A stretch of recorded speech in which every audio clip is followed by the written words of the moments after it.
Bonjour, ça va? Salut. Ça va? Salut, ça va? Salut! Ça va? Ça va? So, and my French ends here. So, most important question. What's your opinion on Han Solo? Han Solo. You go first. Oh, no way. I don't like Star Wars and I don't know very well who is who. Okay. Yeah. Okay. I don't know, kind of like him. Yeah? Why? Yeah, I don't know. He's a cool dog. Okay. Yeah. So, Star Wars or Star Trek? Star Wars all the way. Why? Because I never really watched Star Trek. Okay. Yeah. And that's about it. Okay. That's it. Yeah. Good. That's enough for me. So, just please introduce yourself. Who are you guys and where are you from exactly?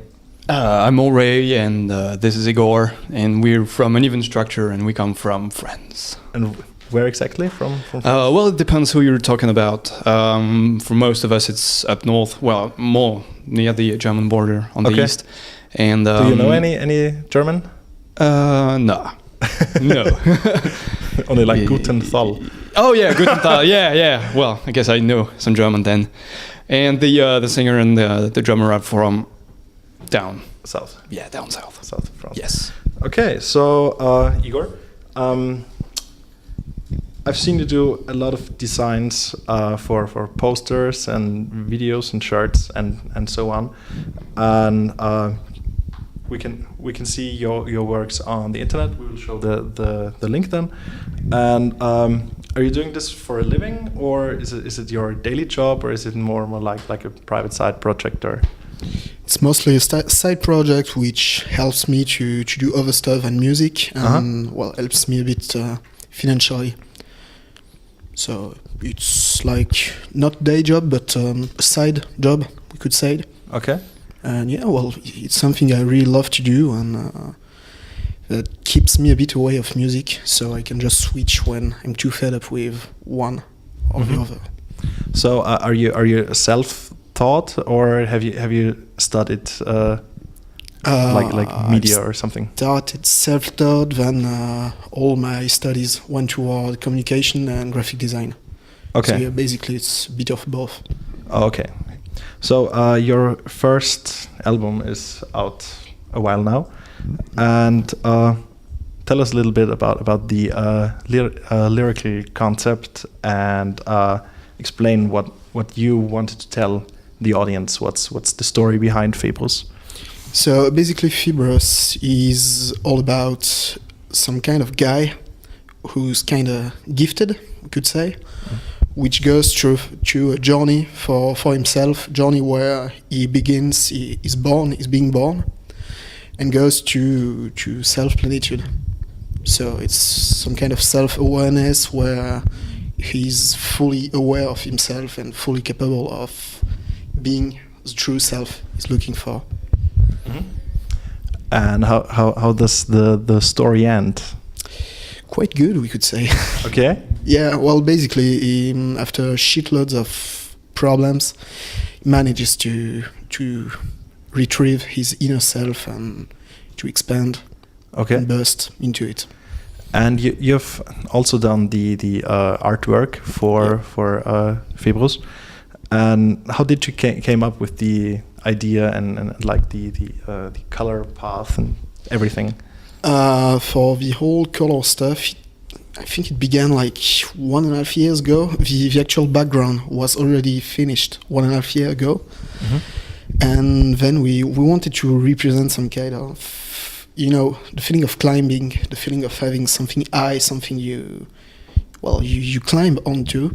And we've been looking for some kind of structure, some kind of tower.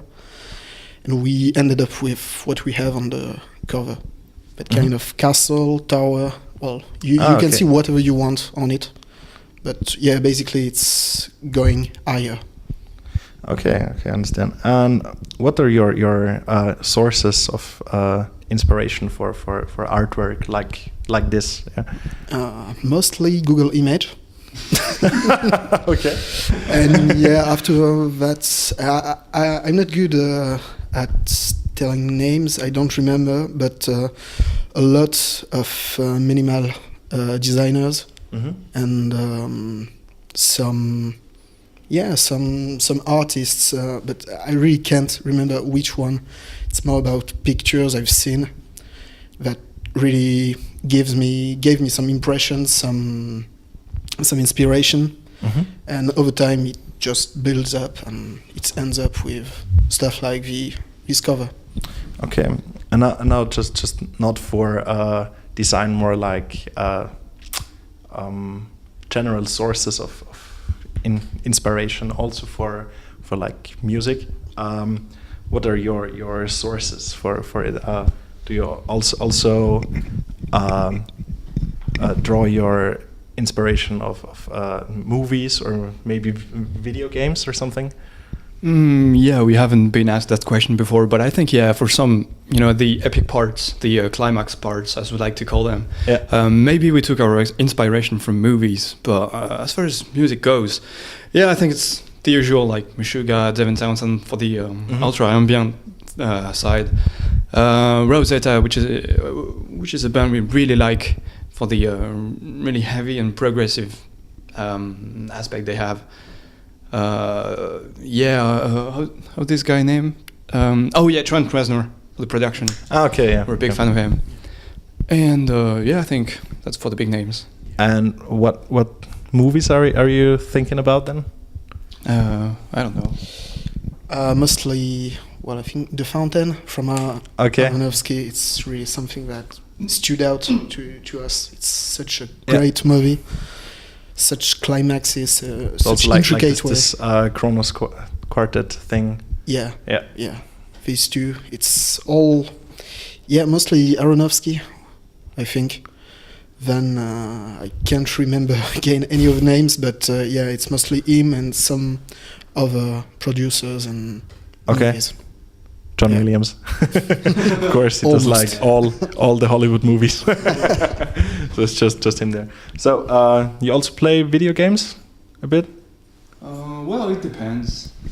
Yeah, just to kill the time, because we don't really have the time anymore. When we had to work on Phoebus, it was really full time, and we hardly had time to anything else. But after that, between the dates, touring and stuff, we played that game called Borderlands. Which is really comic style. Yeah. It's pretty fun and it's really addictive. Okay. We liked Burnout. Second part is coming out soon, I guess, or something. What? Second part of Borderlands is coming out soon. Yes. I guess. Yes, in September, I think. Okay. Yeah. But we don't really play video games anymore, I think. Just to kill the time. So no inspiration out of video games then? Just maybe from Half-Life 2, Half-Life 1 series, mostly the visual design. You may see a link between the Citadel in Half-Life 2 and what we have on the cover. Okay. Even if it's not directly what we thought about when we worked on the artwork, but I think at some point it did have an impact. Okay. So mostly this mood is, you can't find it in any of the games. No movies, but it inspired. You have been touring and playing a lot, mostly with basic record bands, and this is like your first tour where you're on your own. And how does it feel? How is it to be alone and away from the label family? Is it different? It's different. It's a way new experience, we could say. How is it different from family tours?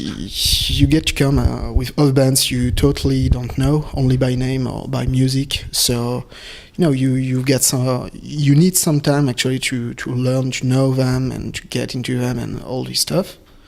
But it's really fresh. Actually, it's like feeling a bit less. Not stuck, but packed with other friends. So it's good. It feels like opening up to other places, to other bands, to other people. So definitely it feels good. Not very lonely. It's cool. It's really cool. I think it kind of feels like leaving mom's house. like you're going on your own and Okay. getting into the real life. Because as he said, you're not touring with bands that you know over the internet. They're completely new people to us, and things go slower, I think. But it's a good experience. It's pretty cool. Okay. So, and how do you feel about this tour package? Because I think there are 4 really different bands. Yeah, that's what we thought as well. But it turns out it's a pretty interesting lineup and pretty original as well. Because it's not always the same thing, so it doesn't get boring. It's pretty diverse, so it gives people some time, to I don't know, if they don't like a given band, to go outside and have a cigarette or just take a break for the gig and come with fresh ears for the next band. So I think it's a pretty cool thing.